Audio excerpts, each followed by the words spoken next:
घर के मुख्य द्वार पर आखिरकार किस तरीके से जल को छिड़काव करना चाहिए। मित्रों, बहुत लोगों के कमेंट मेरे कमेंट बॉक्स में आए हैं कि आखिरकार आप बताइए कि हम लोगों को किस प्रकार से बाहर जो दरवाज़ा है, मुख्य द्वार है, वहाँ पे जल छिड़कते हैं, वो मुझे किस प्रकार से छिड़कना चाहिए, या फिर नहाने के पहले छिड़क सकते हैं, या जब पीरियड्स आ रहे हों, शुद्ध रूप से ना हो, क्या हम उस जल का छिड़काव कर सकते हैं, या नहाने के पहले हम उस जल का छिड़काव कर सकते हैं कि नहीं कर सकते हैं। ये सारे प्रश्न मेरे कमेंट बॉक्स में आप लोगों के द्वारा पूछे गए हैं। तो देखिए, मैं आप लोगों को अपने वीडियो के माध्यम से संपूर्ण जानकारी जरूर से ज़रूर दूंगी। इसके पहले यदि आप मेरे चैनल पर नए जुड़े हैं तो चैनल को लाइक, शेयर, सब्सक्राइब करना मत भूलिएगा। और यदि आप क्रेडिट कार्ड के लिए अप्लाई करना चाहते हैं तो टॉप 10 बैंकें हैं ये वर्ल्ड की, आप जाके इजीली अप्लाई कर सकते हैं।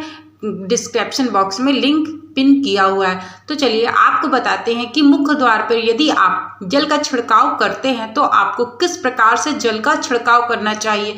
देखिए, यदि आपके घर में निगेटिविटी रहती है, या फिर घर में कलह कलेश मचा रहता है, या धन से संबंधित कोई प्रॉब्लम आपके जीवन में है, धन आता है रुकता नहीं है, या तो कहीं के आय के साधन नहीं बन रहे हैं, ये सब चीज़ें यदि आपके साथ भी प्रॉब्लम कर रही हैं तो आप यह वीडियो को पूरा अंत तक देखिएगा और स्किप किए बिना ही यह वीडियो को पूरा देखिएगा, ताकि आपको संपूर्ण जानकारी मैं आपको अपने वीडियो के माध्यम से बता रही हूँ। तो आपको वैसे भी आधा अधूरा ज्ञान बेकार होता है, इसलिए आप पूरा वीडियो ही देख करके ही जाइए। तो चलिए आपको बताना शुरू करते। देखिए, यदि आप जल का छिड़काव करना चाहते हैं तो आप किचन के अंदर, रसोई घर में आप पीतल के पात्र में, किसी भी पात्र में आप वैसे रख सकते हैं, पीतल का हो, चांदी का हो, या तांबे का पात्र हो, अगर ना हो तो आप स्टील का भी रख सकते हैं। एक लोटे में आप जल भर करके रात्रि के समय रख दीजिए वह जल को, और उसमें अगर आपके घर में गंगा जल हो तो गंगा जल थोड़ा सा डाल दीजिए, भर के रख दीजिए। अब आपको करना ये है कि उसको भर के ढक के किचन में ही रखना है। और आप लोगों के प्रश्न यह आ रहे हैं कि क्या हम नहाने के पहले उस जल का छिड़काव कर सकते हैं। तो देखिए, यह जो एक प्रकार का उपाय है, ये जो जल का छिड़काव है मुख्य द्वार पे, यह एक प्रकार का उपाय है। तो आपको नहा धो करके ही जल का छिड़काव करना आपके लिए उत्तम रहेगा, क्योंकि जितनी पवित्रता से आप यह कार्य करेंगे उतनी ही पवित्रता आपके जीवन में और आपके घर में वास होगी, और उससे माँ लक्ष्मी की आप सब पे कृपा बनी रहेगी। जो घर में कलेश मचा रहता है वह शांत हो जाएगा, नकारात्मक ऊर्जा शांत हो जाएगी। यदि वास्तु दोष है, यहाँ तक कि यदि कोई वास्तु दोष भी है तो वो भी खत्म हो जाएगा। देखिए, मुख्य द्वार पे जल का छिड़काव करने से आपके जीवन में सुख, शांति, समृद्धि का आगमन होने लगता है। और यदि किसी ने आपको ऐसा लगता है किसी ने आपके ऊपर जादू टोना कुछ करा दिया है, वह भी शांत होने लगता है। पितृ दोष भी समाप्त होता है, ग्रह वास्तु दोष भी समाप्त होता है। यह मात्र जल का छिड़काव करने से, यह एक प्रकार का उपाय है जिसको करने से आपके जीवन में संपूर्ण कष्ट समाप्त होना प्रारंभ हो जाएंगे। देखिए, ये आपने जो किचन में जल भर के रखा हुआ है, यह जल आपको मुख्य द्वार पे छिड़कना है, जो कि बिना नहाए धोए ही छिड़कना है। क्योंकि देखिए, जब हम कोई उपाय करते हैं तो उसमें कोई प्रॉब्लम्स नहीं होती है, तो आप आराम से ये जल का छिड़काव कर सकते हैं बिना नहाए धोए। और आपको यह बात भी याद रखनी है कि यदि आप जल का छिड़काव कर रहे हैं, यदि आप बाहर धुलते हैं, जो आपका मुख्य द्वार है वहाँ पे साफ सफाई करते, पानी से धुलते हैं, तो सबसे पहले आप जल का छिड़काव करिए। उसके बाद आप पानी से वहाँ धुल भी सकते हैं, तब कोई प्रॉब्लम नहीं रहेगी। इससे आपके जीवन में जो भी नकारात्मक ऊर्जा होगी, यानी कि चाहे वो ग्रह कलेश हो, या फिर पितृदोष हो, वास्तु दोष हो, यदि आपको लग रहा है किसी ने आपके जीवन में जादू टोना करवा रखा है, तो वो सब है, सब कुछ समाप्त हो जाएगा। यदि आपको ऐसा लगता है कि पहले तो हमारे घर का कोई भी प्रॉब्लम्स नहीं आती थी, सब कुछ ठीक चल रहा था, लेकिन इस समय साल 2 साल से काफ़ी प्रॉब्लम्स है, काफ़ी दिक्कतों का सामना करना पड़ रहा है हमारे घर पे, तो आप यह उपाय करेंगे तो आपके जीवन में आप देखेंगे, महसूस करेंगे कि आपको ये सब चीज़ों से मुक्ति मिलना धीरे धीरे प्रारंभ हो जाएगी। और एक बात यह है, आपको सूर्य उदय से पहले करना है, यानी कि जब सूर्य उदय न हो पाए तब आपको यह उपाय करना है।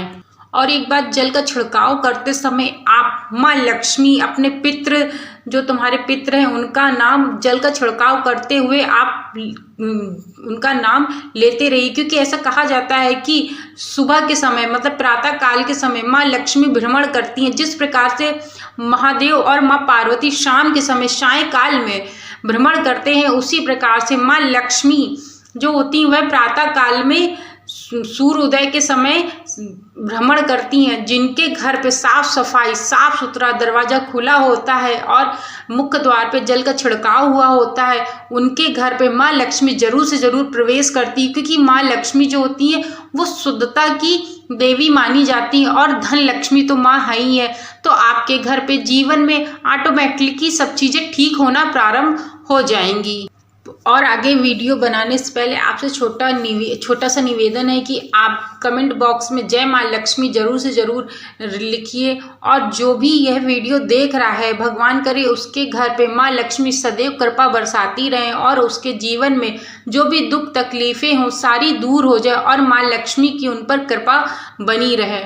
देखिए, आपका दूसरा कमेंट यह था कि क्या हम झाड़ू लगाने के बाद जल का छिड़काव कर सकते हैं?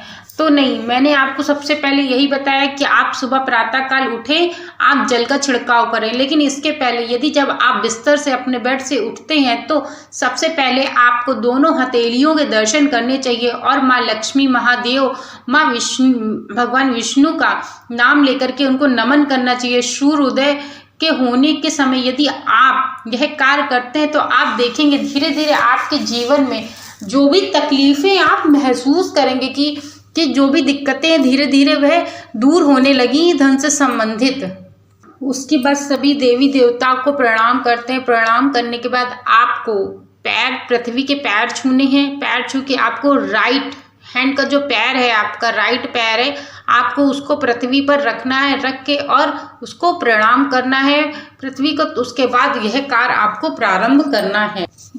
जो लोग किराए पे रहते हैं या अपने फ्लैट पे रहते हैं जिनका मुख्य द्वार नहीं है, यानी कि जो लोग किराए पे रहते हैं, एक कमरे में रहते हैं, एक पोर्शन में रहते हैं, तो वो लोग दीपदान कहाँ करें? ये भी प्रश्न हमारे कमेंट बॉक्स में पूछा गया है।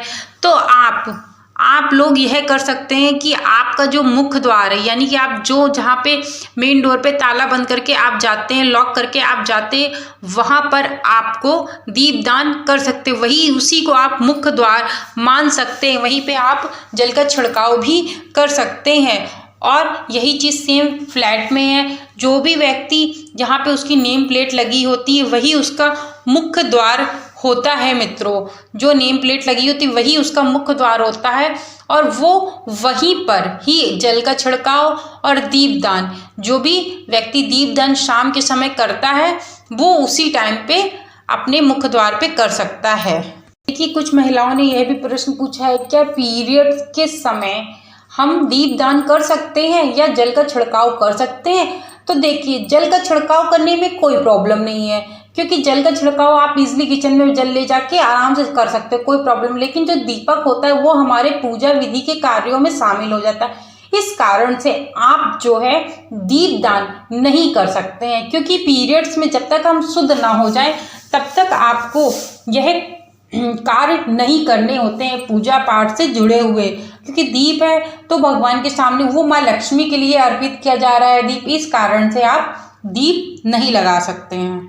देखिए, अब आप लोगों ने यह भी कमेंट में पूछा है कि जो भगवान के पास जो रात्रि के समय जल रखते हैं, आप सुबह शाम की पूजा करते हैं। देखिए, आपने सुबह पूजा की तो शाम को आप जल वो बदल देते होंगे, तो वह जल अपने पूरे घर पे चाहे तो आप छिड़काव कर सकते हैं, वरना कोई बात नहीं है। लेकिन जो आपने रात में जो जल रखेंगे आरती करते समय, जो आप शाम को आरती करते हैं, संध्या काल की आरती करते हैं, तो जल चेंज करना पड़ता है ना, क्योंकि देखिए गर्मी भी है और भगवान को भी ठंडा भाई पानी बनता है ना। ऐसा थोड़ी कि सारा दिन का पानी वो सारा दिन वही पानी पीते रहें, ऐसा तो हो नहीं सकता है। तो भगवान जी के लिए भी आपको शाम के समय जल को बदलना पड़ता है। तो शाम को संध्या काल की आरती जिस टाइम पे करते हैं तो उस जल का क्या करना है आपको, आपने पूरी रात वो जल वहाँ रखा रहा, ठीक है। आप सुबह उठे, नहाए धोए, नहाए धोने के बाद आप गए मंदिर में, उस जल के लोटे को आप उठाइए, लोटे को उठा के आप अपने पूरे घर में उस जल का छिड़काव करिए।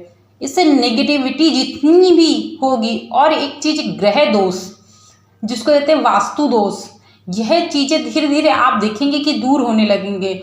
और यदि कोई व्यक्ति आपके घर में बहुत ज़्यादा बीमार है तो आपको वह जल का सेवन उस व्यक्ति को जरूर से जरूर कराइएगा, क्योंकि आप देखेंगे कि धीरे धीरे धीरे धीरे धीरे धीरे वह जो जल के जरिए ही उसकी बीमारी ठीक होने लगी। क्योंकि देखिए वह जो जल है वह पूरी रात भगवान के पास रखा रहा, और जल रखा, फिर दीप जलाया, भगवान की आरती की, तो देखिए उसमें जो होता है कि पूरी जितनी भी ब्रह्मांड की शक्तियां हैं वो उस जल में समाहित हो जाती हैं। यदि आप सच्चे मन से पूजा कर रहे हैं तो उस जल में समाहित हो जाती हैं।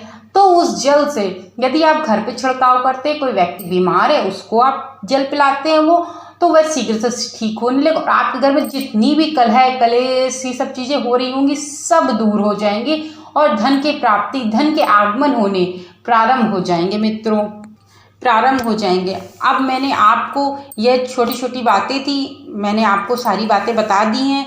तो चलिए अब मैं अपने वीडियो को यहीं विराम देती हूँ। एक छोटा सा निवेदन है, चैनल को लाइक शेयर सब्सक्राइब करना मत भूलिएगा, और कमेंट में प्लीज़ यदि आप सच्चे महालक्ष्मी के भक्त हैं तो आप कमेंट में जय माँ लक्ष्मी लिखना मत भूलिएगा, महालक्ष्मी लिखना मत भूलिएगा।